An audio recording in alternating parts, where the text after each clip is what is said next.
how to fix TikTok community guidelines violation problem. So, of course, the guidelines do protect users from harmful, spammy, or inappropriate content. However, sometimes your video or account might get flagged or restricted by mistake.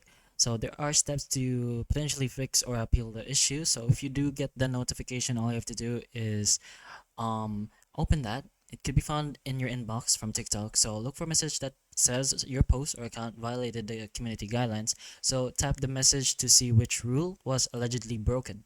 So the TikTok list does do so for the category of violations. So the common ones include illegal or dangerous content, harassment, copyright, or violent material. So if you think it is wrong, you can follow the next step, which is just to submit an appeal. So if your content didn't violate the rules, again, just press on the submit an appeal for the notification that TikTok sent you. I don't have that notification since I didn't violate any rules.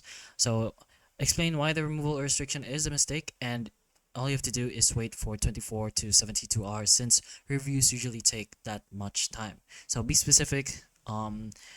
Just say what the video is reasonable for and what it didn't actually break. But if it is breaking rules, so all you have to do is delete or edit problematic content. So you can blur sensitive visuals, mute copyrighted music, or avoid mentioning banned keywords.